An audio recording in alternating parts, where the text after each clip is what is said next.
Um dia no hospital, o paciente gritava: "Você não toca em mim!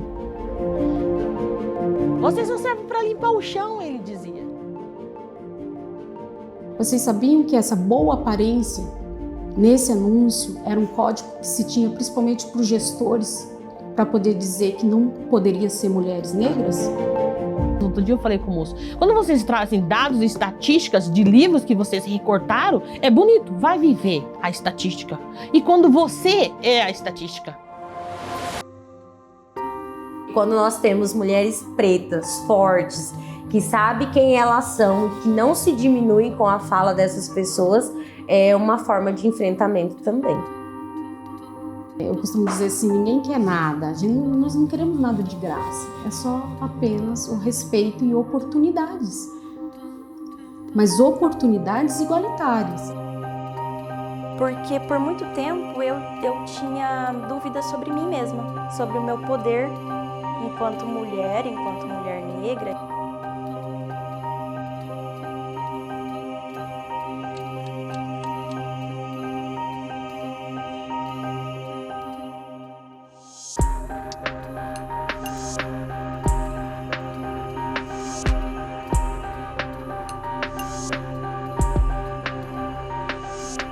Não é porque você é negro ou você é preto que as pessoas vão ter essa consciência racial do que ocorre fora.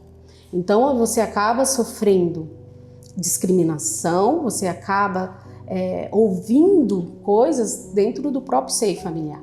Por isso que é muito comum, às vezes, a gente ouvir alguns comentários, principalmente nas redes sociais, por exemplo, mas eles mesmos são racistas.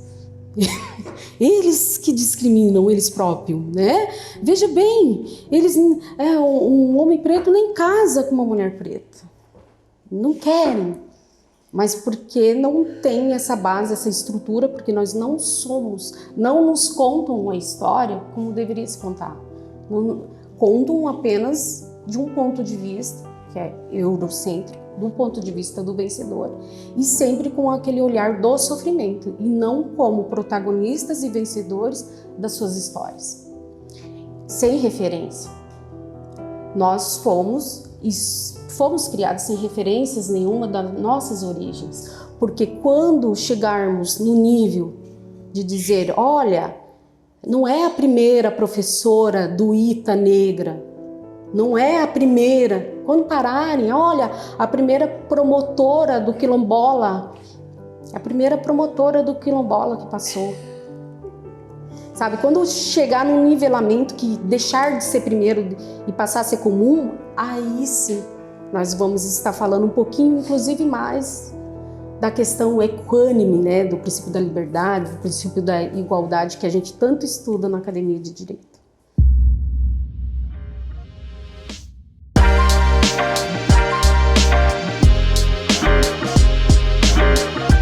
Eu gostaria de falar mais sobre o meu trabalho, sobre quem eu sou e não sobre as questões raciais.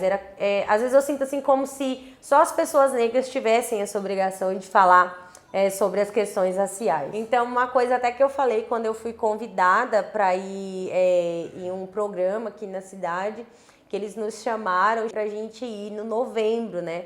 Por conta do racismo. Eu falei, poxa, gente, vocês não acham que a gente tem nada de interessante, de bom para falar que não seja só sobre o racismo? Então, eu vejo que tem várias coisas de empreendedorismo na cidade, tem núcleo de empreendedor, tem várias coisas, e você não vê uma mulher empreendedora negra nesse ciclo, incluída nisso, entende? Então, eu vejo assim que ainda é mais difícil. Então, no Novembro Negro, a gente é lembrado para falar sobre o racismo, mas não sobre o empreendedorismo, não sobre ser mãe solo, sobre as dificuldades que a gente enfrenta. Então, assim, essas coisas assim se tornam um pouco cansativas. E ser empreendedora, se tratando de mulher, já não é uma coisa tão simples, né? Para os homens é um pouquinho mais fácil. Então, para a mulher já é um pouquinho mais difícil. Porque a gente, como você perguntou, você consegue conciliar? A gente não consegue sair só de casa e empreender. Você sai empreender, mas você é esposa, você é mãe, né? Você tem todas as outras funções que também precisam ser exercidas. E aí, quando você é mulher e você é negra, é como se colocasse um degrau a mais para você, né? Porque eu tenho a sensação que a gente precisa provar que a gente é boa no que a gente faz. Todo o tempo. Eu tenho uma graduação em jornalismo, comunicação social, sou habilitada em jornalismo também. O primeiro momento da graduação, da primeira graduação que eu fiz, eu costumo dizer que foi ali que eu tive o meu primeiro embaque muito sério, a crise mais existencial, assim, mais seríssima que eu tive, porque de fato eu vivenciei na pele. Não havia outras referências, nunca houve, assim, de fato, né? Tanto que o que me levou a estudar jornalismo era aquela ânsia que eu tinha da televisão. E quando eu via uma Glória Maria na TV, eu me encantava, que era naquela época a única referência que eu via no telejornalismo de uma mulher preta. Teve um evento muito grande e trouxeram uma pessoa, inclusive da grande emissora, para palestrar. E eu fiquei encantada com aquela palestra que aquele homem veio e falou de forma técnica e explicou, e aquilo me encantou, porque eu sempre fui muito interessada, né? E passou-se um tempo. E passou-se, acho que umas 2 semanas, mais ou menos, e veio um outro professor e perguntou, falou assim, olha, Ângela, eu preciso do seu contato, porque fulano pediu. Passei o contato, e quando eu entrei em contato com essa pessoa, quando a gente começou a conversar, eu me deparei com uma realidade totalmente diferente, porque na realidade não era nada profissional o que ele queria.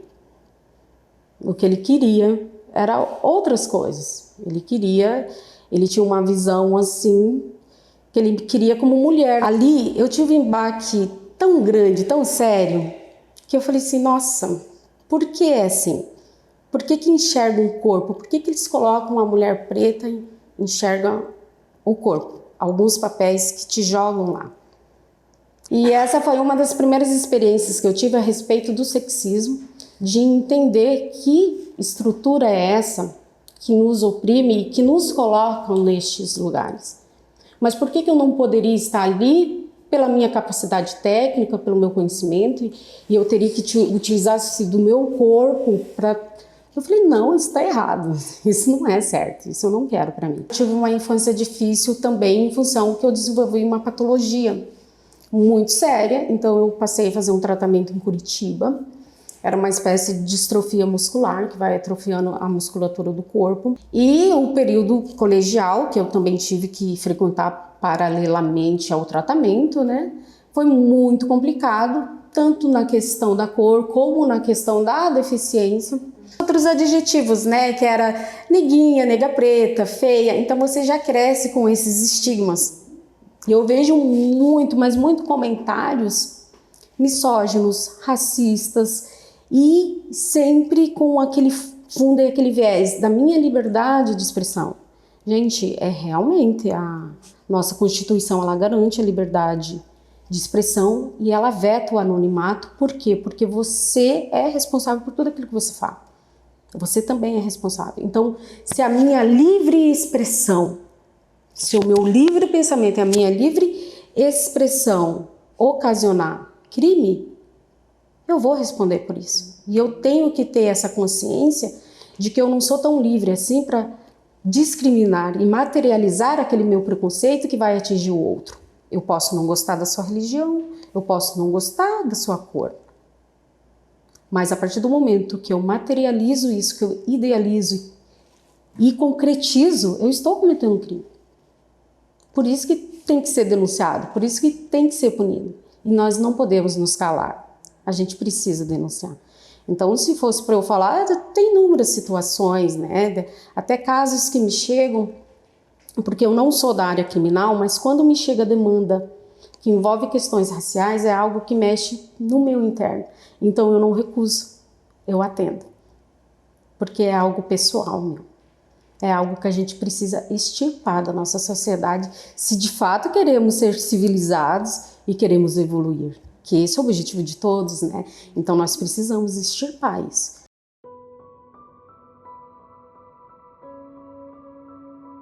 O racismo, essa questão, ela tá em todos os espaços.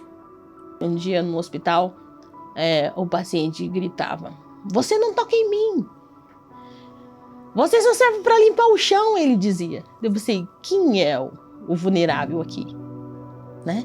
Aí eu disse para a supervisora: eu não sou obrigada a passar por isso, né? Eu preciso trabalhar, mas isso não. E falei para ela: então você pega a bandeja e você medica o paciente. Né? Outra vez o doutor mandou fazer uma medicação, aí deu errado, e que ele falou: "O que você fez, menina?" "Fiz o que você mandou." Ele falou assim: "Ah, mas se tivesse trono você ia levar chibatada." Uau, né? Eu pensei, não tem trono. O trono não existe mais. Eu falei pra ele: mas lei existe. E eu posso te enquadrar. Daí ele falou assim: "Ah, mas eu estou brincando." Eu falei: vamos brincar então. Também sei brincar. Quer brincar? E até que ponto eu posso brincar com você? Né?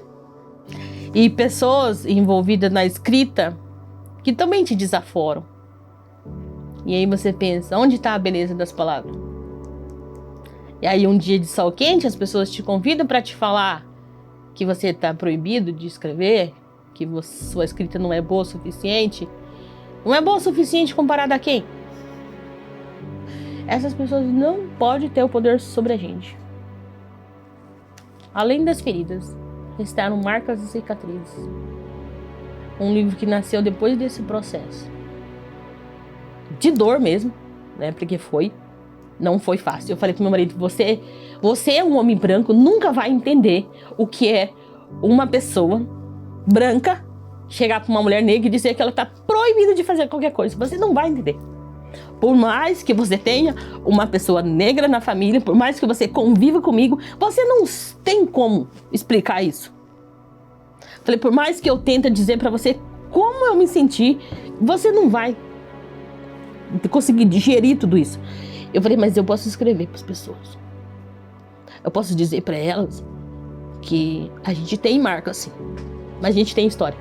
A gente tem história, ó, ainda tá não faz muito tempo que aconteceu isso, né? Mas eu falo assim, a gente aprende com a vida e às vezes a vida nos dá alguns gatilhos também pra gente chegar onde a gente quer. Esse livro, ele é muito mais maduro, né? A escrita é muito mais intensa, ele é cheio de informações. Eu faço uma apanhada assim desde da extradição dos negros e eu quero finalizar ele com o poder das mesas. Que é isso? Hoje a gente tem o poder das mesas, porque a gente tem o poder de fala. Tipo assim, não dá mais pra ficar aí onde você tá, né? Você tem que sair. Então, essa saída me fez chegar até esse próximo livro, que eu falo assim, nem tava no meu contexto, né? Então eu falei assim, o próximo livro o próximo do próximo, né, que eu tô finalizando ainda, Além das Feridas, tem toda essa bagagem que traz não só para mim que estou enfrentando, mas para as mulheres que ainda vão chegar, né? Eu falo assim, quando as pessoas trazem dados, outro dia eu falei com o moço, quando vocês trazem dados e estatísticas de livros que vocês recortaram, é bonito, vai viver a estatística. E quando você é a estatística, e quando você sobe um pilarzinho na estatística para sair fora de todos aqueles que vocês estão acostumados a citar, como que fica? Eu sou a primeira. Sou a primeira advogada da família. Sou a primeira em cursar 2 faculdades, em ter pós, em estar fazendo mestrado. Sou a primeira da minha família. Então, assim, essas barreiras que a gente precisa ir desconstruindo. Eu estou falando de uma sociedade que até há pouco tempo atrás tinha anúncio de jornais que dizia assim, precisa-se de secretária, boa aparência. Vocês sabiam que essa boa aparência, nesse anúncio, era um código que se tinha principalmente para os gestores, para poder dizer que não poderia ser mulheres negras? Vocês sabiam que, principalmente num grande programa de auditório, quando se iniciou, os técnicos, operadores de câmera eram proibidos de fazer close de pessoas negras que estivessem na plateia? Entende? Então, tem sim recorte racial em tudo. E a gente precisa dar um olhar para isso. Então, assim, se a gente ouviu uma fala, caracterizou crime, denuncie. E se o servidor que chega lá fala assim, não, deixa pra lá, não vou registrar, faça valer o seu direito. Fala assim, é meu direito. Registre o boletim de ocorrência. É meu direito. Então, é isso que precisa ser mudado. Eu estou falando de crimes que para a pessoa, para a vítima, ela vai carregar o resto da vida, mas para aquele ofensor, ele vai pagar um serviço comunitário e ele vai achar que está tudo certo, mas ele não vai mudar o pensamento. Ele não muda. A exemplo, tive um caso em que a pessoa, ela se utilizou, e isso é muito comum, do racismo recreativo, com uma colega que não tinha muita intimidade, olhou para ela no crachá e falou assim, nossa, mas né, chuta, que é macumba, parece boneco de voodoo. Então são coisas que eu vou olhar para você e falar, mas é brincadeira. Mas tem um viés todo ofensivo atrás para aquele que recebe, ela vai carregar o resto da vida aquela dor. Ela vai ter que fazer análise o resto da vida para trabalhar com aquilo, porque já está imbuído ali dentro. E as pessoas não respeitam, acham que é menininho, e não é. E não é. Então, assim, as políticas públicas, elas ainda são necessárias, a lei de cotas ainda é necessário, porque é preciso sim ter acesso, e isso incomoda o nosso modelo, o nosso paradigma dentro desse sistema que a gente vive. É claro que vai incomodar. Nós temos muitos recursos jurídicos hoje em dia, comparando-se, né, com uma legislação do passado. Houve uma mudança, principalmente na lei da injúria racial, o ano passado, na lei 14.532, salvo engano, em que ela passou a ficar um pouquinho mais rígida. Ela foi elevada ao crime de racismo, né? Só que assim, esse endurecimento, a gente tem que ter em mente que só isso não é suficiente, né? Porque se fosse assim, a gente não precisaria mais criar nenhum tipo de lei, porque em termos de legislação, nós estamos muito bem servidos. Nós temos bastante leis, e leis assim maravilhosas. Mas por que tem que ir na conduta do indivíduo, na conscientização? Para que desmonte tudo isso. Esses vieses que eu falava, esses vieses, sabe, que vai ali no inconsciente mesmo. E às vezes a gente precisa muito da psicologia, porque senão a gente não consegue nem sequer sobreviver, nem entender por que se dá dessa forma.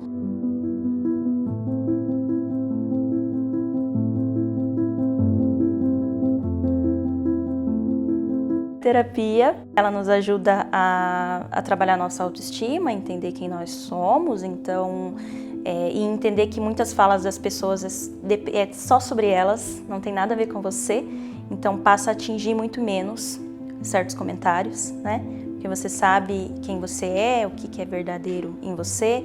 Por muito tempo eu tinha dúvidas sobre mim mesma, sobre o meu poder enquanto mulher negra, medo de errar, o medo de ser julgado, o medo de dar certo também, às vezes, e aí, se aconteceu o que eu quero tanto, o que eu vou fazer depois? É um medo constante, né? Uma insegurança constante, a gente tem que ir trabalhando devagarzinho, eu sempre brinco assim, trabalho de formiguinha, uma coisinha de cada vez. E tem que ser assim, é um dia de cada vez, trabalhando as nossas inseguranças. O que mais vem de todas as mulheres, é o que mais surge no processo de terapia, é essa autocobrança de ter que ser boa em tudo, né? Eu até sempre falo para as minhas pacientes que eu não gosto do termo Mulher Maravilha, porque não existe.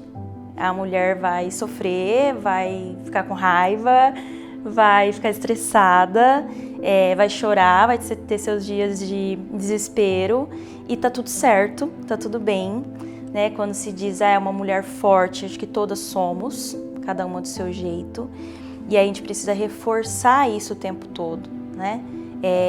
Mas a autocobrança, ela vem de muitas outras questões, ela vem com o peso de ser mulher e com o peso de uma mulher negra, né? Uma mulher negra vem com esse peso a mais também Então, o tempo inteiro, em todas as situações, e as mulheres querem ser boas esposas, querem ser boas empreendedoras, boas mães. Então, precisa ser trabalhado um conjunto inteiro, assim. Não dá pra gente trabalhar essa questão de autocobrança olhando só para a mulher no ambiente de trabalho, olhando só para a mulher em casa. Tem que olhar de uma forma geral, como um todo, porque nós somos únicos, né? Então, o que às vezes eu trabalho com um paciente não dá certo com o outro. Entender o individual de cada um, mas sim olhar para essa parte cultural toda e entender que esse peso existe e eu acredito que está muito longe dele não existir. Eu me tornei especialista em cabelos afros de surpresa. Foi uma surpresa para mim também, porque eu sou mãe, né? Então trabalhava no comércio e os meus filhos foram crescendo e eu sempre terceirizando, né, a criação das crianças, não por opção, né? Várias mães fazem isso porque a gente não tem outra opção. Mas por ser mãe solo, eu senti essa necessidade de estar mais próximo dos meus filhos. Eu comecei a fazer um curso que era voltado para mulheres, para você se desenvolver em várias áreas, se autoconhecer, fazer a recuperação da identidade. E lá as meninas começaram a falar para mim, você combina muito com a área da beleza, você precisaria trabalhar nessa área e tal. Como eu transicionei e sofri muito na minha transição, eu pensei, se eu for para a área da beleza, então eu quero ir nessa área e ser ajuda para alguém, a ajuda que eu não tive. Foi como se eu tivesse encontrado minha missão, meu sentido de vida ali. E aí eu falei, não, é isso que eu quero. Uma das coisas que mais me atingiu quando eu pensei em sair do CLT para ficar só no salão. A questão do... Eu digo que é racismo, porque as pessoas perguntavam para mim quem eu iria atender. Né? Então falava assim, você vai montar um salão para cabelo afro, mas você vai atender quem? Como se não houvesse pessoas com cabelo afro na cidade. Era como assim, se ela não estava enxergando pessoas para ser minha cliente, então elas não estavam enxergando essas pessoas na sociedade, entende? Uma das coisas que mais pegam para nós na questão do preconceito e do racismo é que as pessoas repetem tanto para você que se você for colocando aquilo na cabeça, se torna uma verdade, de tanto ser repetido. E eu acho que ainda falta muitas coisas para mulheres negras na nossa cidade, em várias áreas, em questão de cuidado com a pele, questão de depilação, porque eu vejo que tudo é diferente para nós. E às vezes as pessoas não têm esse tato, que é diferente. Então, assim, quanto mais profissionais estiverem voltadas, né, para as mulheres afros, eu acho assim que é a minha alegria quando eu vejo alguém falando que vai fazer alguma coisa voltada, tipo quando você acha uma maquiadora, por exemplo, que sabe maquiar a pele preta, gente, é o sonho nosso, né? Então assim, tem muitas áreas ainda em que a gente é carente e que precisa para que a gente consiga realçar e levantar a autoestima dessas mulheres, porque quando nós temos mulheres pretas, fortes, que sabem quem elas são e que não se diminuem com a fala dessas pessoas, é uma forma de enfrentamento também. Eu saí de um trabalho de UTI, 6 horas por dia, trabalhei quase 5 anos lá no hospital, com um paciente grave. Quando eu fui para a área de ambulatório, na saúde ocupacional, com paciente até então extremamente sadios e emocionalmente graves, aquilo mexeu comigo. As pessoas, elas vinham até mim com outro sintoma que eu não conhecia. Eu entendia a morte como uma morte física. E eu procurava a morte física nas pessoas, nos sintomas, para entender se aquilo era uma emergência. E era, mas era uma emergência emocional. Né? Isso aí que você está sentindo não tem nada a ver com a morte, é só uma ansiedade, é isso e aquilo, eu queria poder explicar. Quando eu fui transferida da empresa para uma outra unidade, lá eu tinha mais tempo livre. Aí eu perguntei para minha chefe, eu posso fazer palestra? Aí eu comecei a ir pro Dia das Mulheres, comecei a conscientização do Outubro Rosa, e uma vez eu fiz sobre prevenção do suicídio. E assim nasceu a Eliana Palestrante. Aí eu fui convidada para fazer um trabalho voluntário com as detentas, que era o projeto da empresa onde eu trabalhava. E lá era para falar sobre o diário de gratidão para essas detentas. na semana do Prevenção do Suicídio, em setembro. A palestra foi em setembro. Quando foi em dezembro, a assistente social da delegacia pediu que as detentas organizassem um evento. Para os voluntários que tivessem ido lá, elas teriam que organizar tudo. E nesse dia, se alguém estivesse se sentindo impactado por algum palestrante, elas poderiam dizer o que aconteceu com elas, né? O que foi de relevante nesse evento, o que aconteceu. Uma das detentas se levantou com um caderno e ela falou: eu vou falar de você. Meu sangue subiu. Aí ela pegou o caderno e me olhava, e folhava. E eu pensei, meu Deus, onde vai parar, né? Quem será que tem escrito nesses papéis? E ela disse assim: no dia que você veio aqui, eu ia me enforcar. Você foi o guerreiro da minha vida. Ela falou: você jogou a corda quando eu estava no fundo do poço. Eu pensei, nesse momento assim, né? A minha mãe vai, bum, tá ouvindo mais nada. E eu pensei, é isso que eu quero fazer. Eu quero impactar vidas, eu quero dizer para as pessoas que não importa onde elas estejam, elas têm a oportunidade, se é atrás das grades, se é dentro de um buraco, se é no escuro, se é no quarto, se é no deserto, existe saída. E hoje eu entendo que aquela moça, não fui eu que tirei ela do fundo do poço, foi ela que me tirou. Porque eu não sabia que eu podia escrever, mas ela despertou algo em mim. E daí nasceu a escrita. Você tem que sair e mostrar por que você está onde está. Por que você quer? Eu poderia ter desistido lá ainda. Eu poderia simplesmente ficar no meu trabalho de CLT até me aposentar. Era só eu ficar quietinha. Não precisava fazer nada, né? Tava prestes a chegar a minha aposentadoria, ainda tá prestes. Cada dia mais próximo de chegar a esse momento. E aí a vida vai te trazendo desafios. E eu ainda estou recebendo os desafios, né? Ainda não parei. E o caminho é seu. Ninguém vai trilhar para você.